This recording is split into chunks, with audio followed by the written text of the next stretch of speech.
Hôm nay mình sẽ hướng dẫn các bạn móc bướm bướm. Bướm bướm này bạn có thể dùng để trang trí trên quần áo cho bé, thì bạn để thẳng luôn như thế này, rồi dùng chỉ kết vào quần áo cho bé.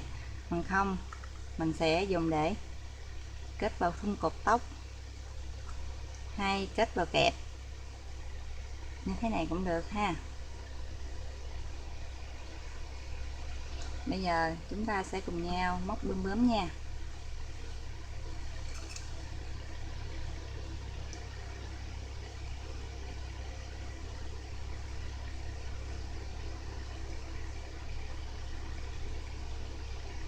Rồi, bây giờ mình thắt cho mình cái nút trước ha. Rồi bây giờ bạn sẽ móc lên cho mình 4 bính. 1 2 3 4. Và ở đây bạn sẽ móc cho mình là ngay vị trí này, bạn móc liên tục cho mình là 4 mũi kép đơn.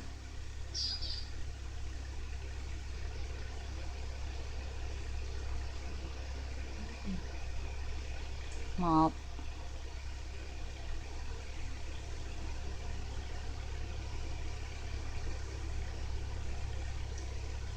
2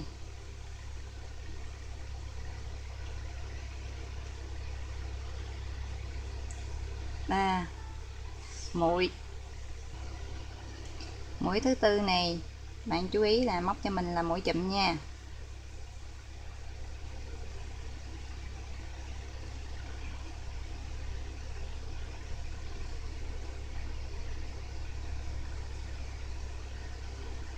Mình đang là móc cánh lớn của bướm nha.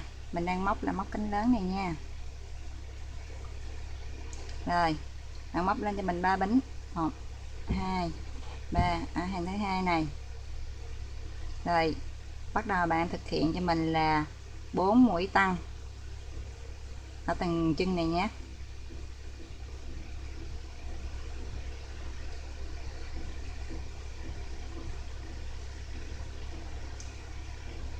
Mũi tăng đầu tiên nè, gồm 2 mũi kép đơn.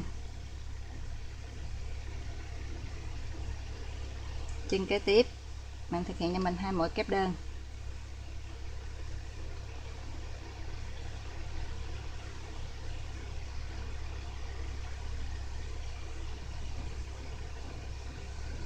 Chân thứ ba kế tiếp bạn cũng thực hiện 2 mũi kép đơn cho mình nha. Tổng cộng ở đây bạn sẽ có được là 8 mũi kép đơn trên cái hàng thứ hai này, là chân cuối cùng nha. Lưu ý ở chân cuối cùng này thì bạn thực hiện cho mình 1 mũi kép đơn và 1 mũi chụm nha.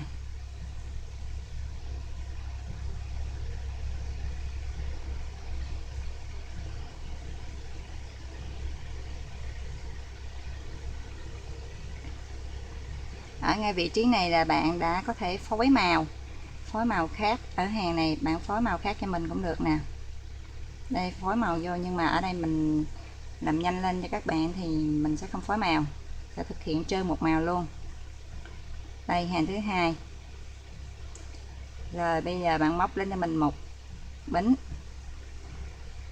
Hai chân đầu tiên bạn sẽ thực hiện cho mình mũi móc đơn.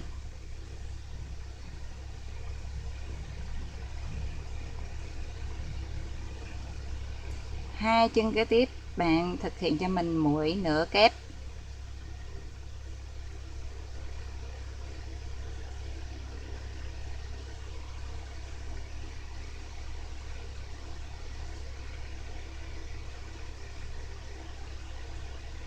Hai chân kế tiếp bạn thực hiện cho mình là mũi kép đơn.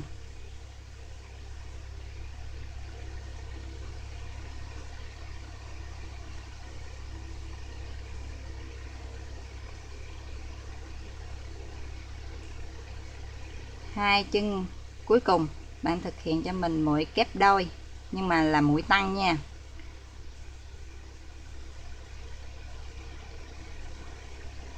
Hai mũi kép đôi trên cùng một chân.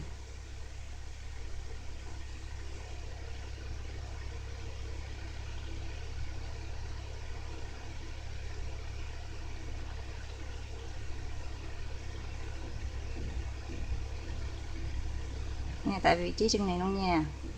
Thực hiện 2 mũi kép đôi trên cùng một chân. Chân cuối cùng bạn thực hiện cho mình là 2 mũi kép đôi.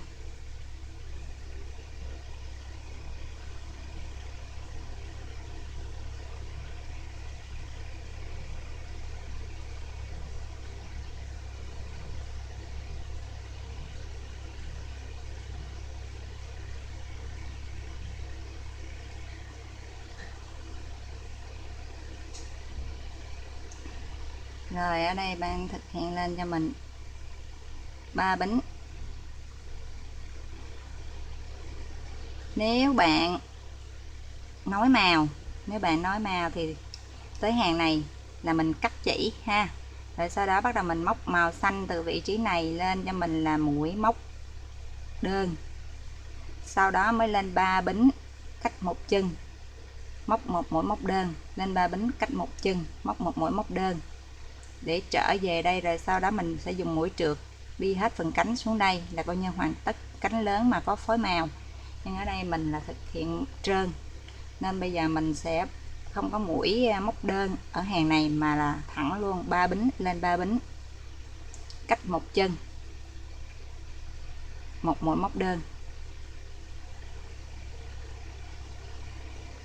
1 2 3 cách một chân nên một mũi móc đơn cho mình ha.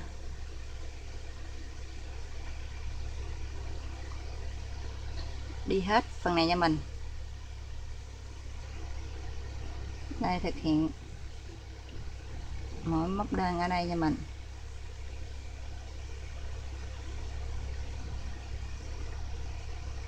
Sau đó bạn móc một bính cho mình rồi dùng ở đây mình sẽ dùng mũi trượt đi hết phần này. Thực hiện cho mình mũi trượt.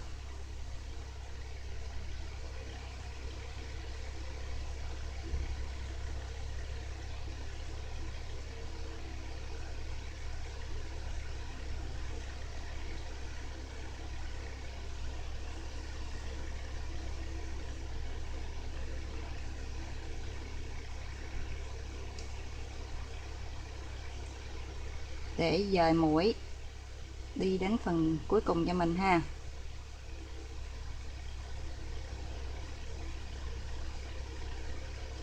Rồi tới phần lỗ này nha.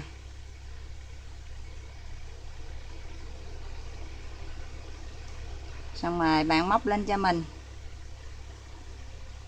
4 bính để làm cánh lớn thứ hai bên đây. Đây bắt đầu cánh lớn thứ hai bên đây ha. Móc lên cho mình 4 bính. Làm lặp lại giống y chang. 1 2 3 4.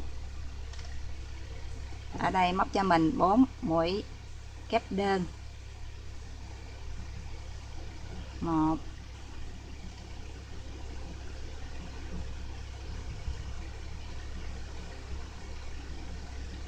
2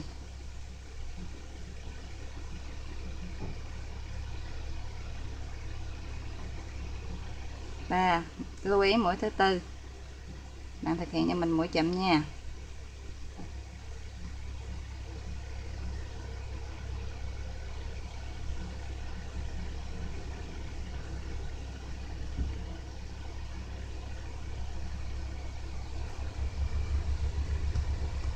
Rồi hàng thứ hai mình làm giống y chang đây. Hàng thứ hai bạn móc lên cho mình 3 bính. 1 2 3.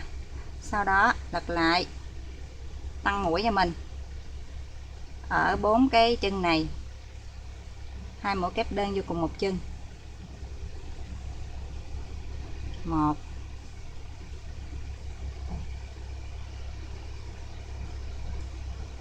2. Đó, mũi tăng thứ hai.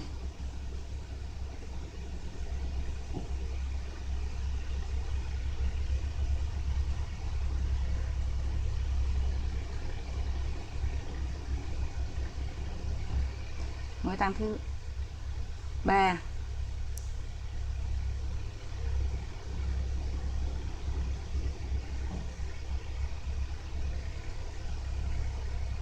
Hai mũi kép đơn trên cùng một chân.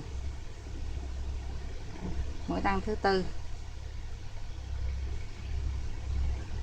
thực hiện cho mình một mũi kép đơn và một mũi chụm nha.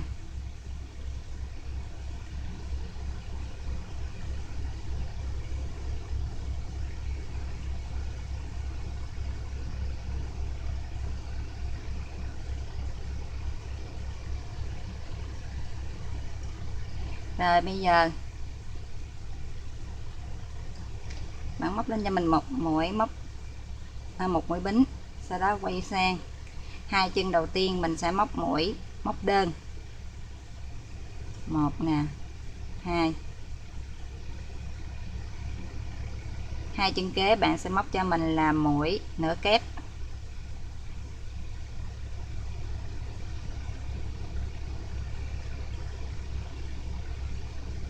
hai chân kế tiếp bạn móc cho mình là mũi kép đơn,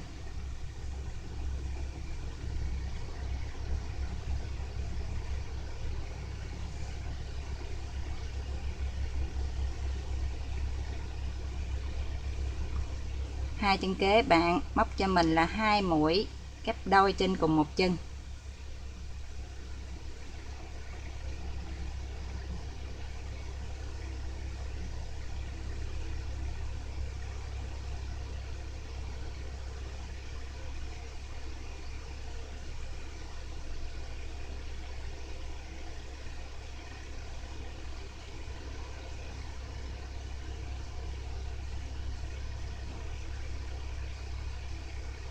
chân cuối cùng hai mũi kép đôi trên cùng một chân.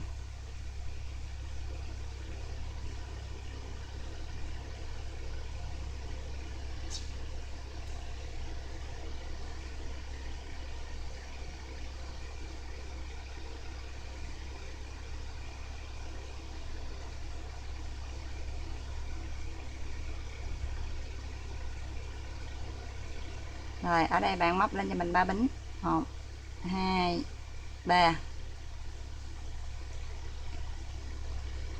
quay sang cách một chân bỏ một chân nè, chân thứ hai bạn móc cho mình một mũi móc đơn,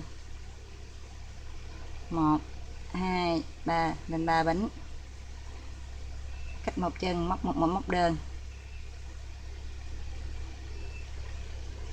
Bạn làm cho hết đến đây cho mình, thực hiện mũi móc đơn cuối cùng ha. Sau đó bạn lên một bính cho mình, thực hiện mũi trượt xuống đây cho mình để di dời mũi ha. Rồi thực hiện mũi trượt cho mình,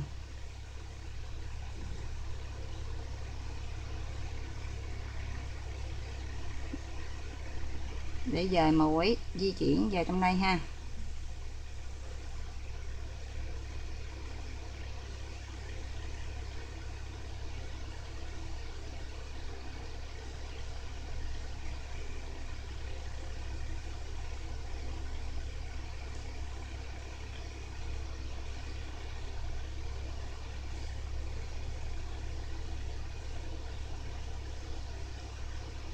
Rồi bạn di dời xuống đây.